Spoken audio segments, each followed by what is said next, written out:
Hello, my name is Dr. Dustin Grooms. I'm a professor at Ohio University in the Division of Physical Therapy, where I co-direct the Neuromuscular Biomechanics and Health Assessment Lab.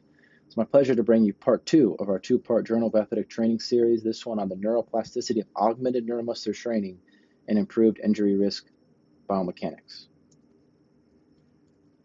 So when we think about trying to prevent injury, this is our primary goal. If we could prevent ACL injuries, we would have a lot less problems. And we know that neuromuscular training can reduce injury risk, but the problem with neuromuscular training is that the ACL injury rates have remained high. So even though we know these interventions are effective, there's something in our translation from how people land in the lab and how we improve their landing in the training program to how they actually move in sport.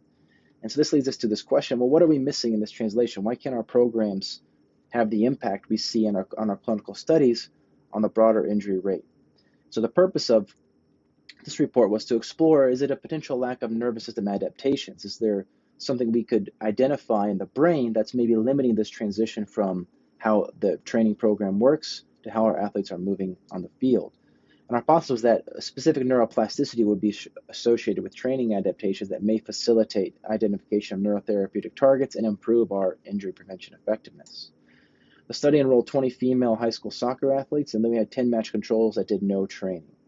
They did pre-post brain imaging, and then they did pre-post biomechanically instrumented drop vertical jumps, a classic measure of injury risk that when we're looking for stiff landings or the knees collapsing in to indicate a higher rate or a higher risk of ACL injury based on their movement pattern.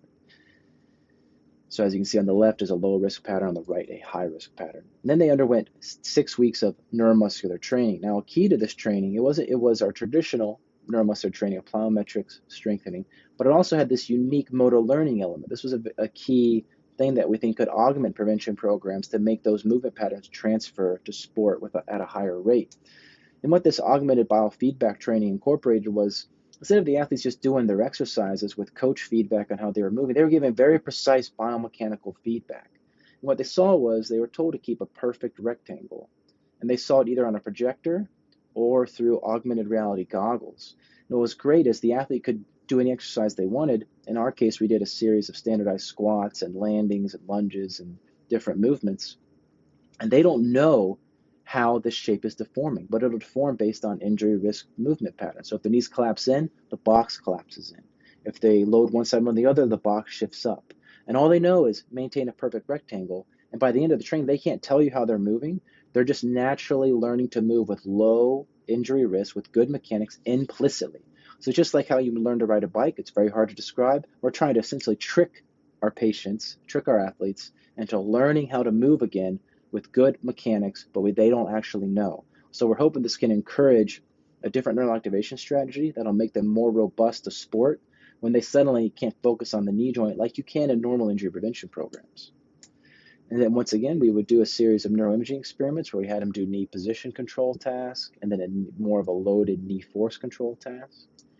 What I found was that augmented training, it increased specific sensory integration regions, particularly related to proprioception, and then it facilitated a motor cortex efficient response, and that it required less motor cortex activity to execute the same movements. This was great. It upped sensory integration for control and decreased reliance on your motor cortex for control. And we found these adaptations were correlated to the injury risk reduction on the drop vertical jump. So we saw about a 28% reduction in their knee abduction moment, meaning they landed with a more neutral knee position. And the level of that adaptation was correlated to how much their brain changed from pre to post testing.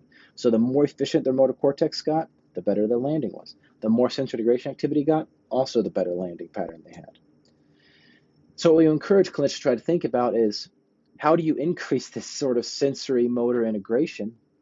And we'll give you some key points to do that, but also it leads to more insights into how this might be more than a biomechanical problem. Even injury prevention itself, neuroscience can give us some implications to do this.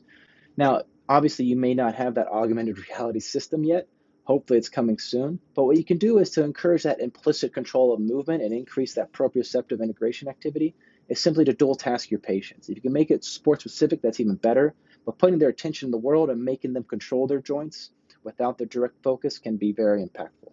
This work was really a massive collaboration across multiple sites and multiple great investigators. We're very lucky to have a wonderful team, and of course, my great lab at the university.